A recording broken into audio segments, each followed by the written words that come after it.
Assalamu alaikum everyone, welcome to the platform of The Truth International.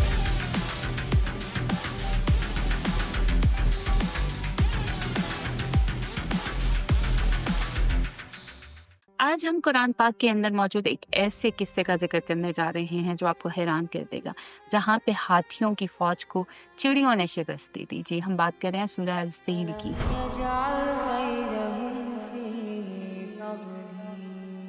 Yemen में एक बादशाह था जो कि ईसाइयों पर बहुत जुल्म करता था। जुल्म की इंतहा इतनी बढ़ गई कि वहाँ के ईसाइयों ने हब्श से मदद मांगी, जिस पर हब्श के ईसाइयों ने यमन पर हमला किया और सन 525 में इस पूरे इलाके पर हब्श की हुकूमत कायम हो गई। बादशाह हब्श की तरफ से अब्राहा नामी एक शख्स को यमन का गवर्नर मुकर्रर कर दिया गया।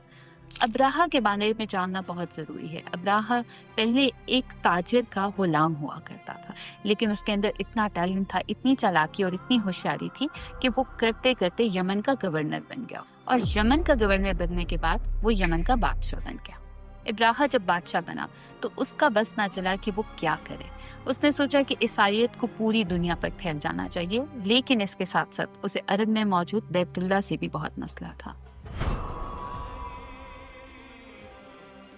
वो चाहता था कि बैतुल्लाह के थ्रू कुरैश और अरब के वो ममालिक जो कि तिजारत करते हैं बैतुल्लाह में, वो सारी की सारी तिजारत यमन के पास आ जाए और ईसाईयत उससे फ़ायदा उठाए। दूसरी चीज़ इसे ये बहुत खटकती थी कि तमाम अरब इंक्लूडिंग यमन मक्का की तरफ बैतुल्लाह हज करने के लिए जाते थे, जिससे अरब की इकोनॉमी को काफ़ी फ़ायदा पहुंच रहा था। इसने सोचा कि वो बैतुल्लाह के मुकाबले में एक आलीशान चर्च बनाए, एक कलीसा तैयार करे। चुनांचे इसने यमन के शहर सना में एक कलीसा बनाना शुरू किया और उस पर जी भर कर पैसे लगाए। लेकिन यहाँ पर ये याद रखना जरूरी है कि अरब बेशक बुत परस्ती की तरफ आ चुके थे, लेकिन उनके दिलों में बैतुल्लाह की मोहब्बत अभी भी कायम थी और वो नहीं चाहते थे कि काबा की रिप्लेसमेंट हो। अरब के बाशिंदों के दिलों में अब्राहा के लिए नफरत पैदा होना शुरू हो गई। रवायात से कहा जाता है कि एक दो नौजवानों ने वहाँ पर कलीसा में जाकर रफ़ाए हाजत की। इसके अलावा ये भी कहा जाता है कि किसी नौजवान ने कलीसा में आग लगा दी थी, जबकि कई रवायात ये भी कहती हैं कि ये सब कुछ अब्राहा ने खुद किया था ताकि उसे एक बहाना मिल सके कि वो बैतुल्लाह पर चढ़ाई करे। खैर, जवाब तो उसे ढूंढना था और उसने ढूंढ लिया। बैतुल्लाह पर चढ़ाई के लिए अब्राहा ने 60,000 फौज का लश्कर तैयार किया, जिसके अंदर कुछ रवायात से है कि 13 हाथी और कुछ रवायात से है कि 9 हाथी भी शामिल थे। महमूद नामी एक हाथी जो कि बहुत ट्रेंड था, उस पर अब्राहा खुद सवार हुआ और उसने इस लश्कर को लीड किया।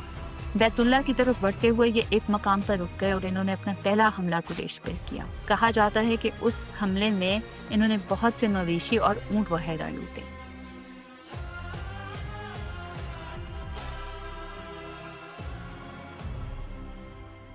इस पहले हमले में हुज़ूर सल्लल्लाहु अलैहि वसल्लम के दादा हजरत अब्दुल मुत्तलिब के भी 200 ऊंट शामिल थे। ये वो वक्त था जब हजरत अब्दुल मुत्तलिब कुरैश के सरदार थे। इस पर हजरत अब्दुल मुत्तलिब ने अब्राहा से राब्ता किया और उनके दरमियान एक बहुत इंटरेस्टिंग डायलॉग पेश आया। हजरत अब्दुल मुत्तलिब ने अब्राहा से गुजारिश की कि उनके 200 ऊंट उन्हें वापस कर दिए जाएं, जिस पे अब्राहा बहुत हैरान हुआ और उसने हजरत अब्दुल मुत्तलिब से पूछा कि मैं तो आपका बैतुल्लाह बर्बाद करने आया हूँ, तबाह करने आया हूँ, और आप अपने 200 ऊंटों की बात कर रहे हैं। आप किस किस्म के लीडर हैं, किस किस्म के सरदार हैं? इस पर हजरत अब्दुल मुत्तलिब ने उन्हें बहुत ही इंटरेस्टिंग जवाब दिया। उन्होंने कहा कि तुम जिस घर पर हमला करने आए हो उसका मालिक बहुत बड़ा है और मुझे उसकी फिक्र नहीं है, उसकी हिफाजत मेरा अल्लाह खुद कर लेगा, मुझे सिर्फ अपने 200 ऊँटों की फिक्र है। इस पर अब्राहा ने एक तारीखी जुमला बोला जिसके अंदर काफ़ी ईगो थी, और वो ये था, अब तो बैतुल्लाह को तुम्हारा खुदा भी मुझसे नहीं बचा सकता।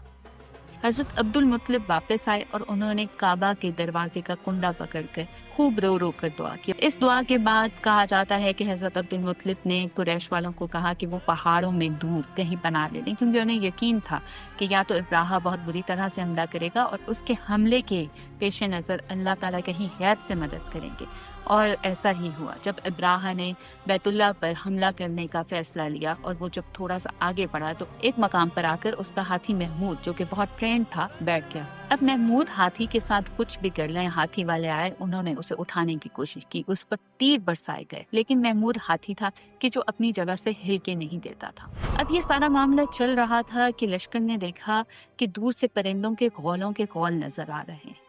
جب وہ پرندے قریب آتے ہیں تو کیا دیکھتے ہیں کہ یہ ایک چھوٹے چھوٹے پرندے ہیں جن کے دونوں پنجوں میں 2 پتھر اور چونچ کے اندر 1 پتھر۔ جب یہ پرندے لشکر کے اوپر آتے ہیں تو پتھر برساتے ہیں۔ اب وہ پتھر تھے کہ گولیاں تھیں کہ کیا تھا، کہ جو ہی وہ پتھر، چھوٹے چھوٹے باریک پتھر لشکر میں کسی بھی فوجی کو لگتے ہیں، اس کا جسم پگھلنے لگتا ہے، اس کے جسم سے خون بہنے لگتا ہے اور وہ چیتھڑوں میں بٹنے لگتا ہے۔ اب لشکر ادھر سے ادھر بھاگنے لگتا ہے، لیکن کہا جاتا ہے کہ لشکر میں سے کوئی بھی نہیں بچا، ابراہا سمیت تمام لشکر وہیں کا وہیں ختم ہو گیا۔ یہ ایک ایسا واقعہ ہے جس سے پتہ چلتا ہے کہ اللہ تعالیٰ خود اپنے گھر کی حفاظت کر لے گا۔ اس کا شان نزول بھی یہی ہے کہ حضور صلی اللہ علیہ وسلم کے اوپر یہ سورت مکہ میں اتاری گئی جب کفار حضور صلی اللہ علیہ وسلم کی بات ماننے کو نہیں دے رہے تھے۔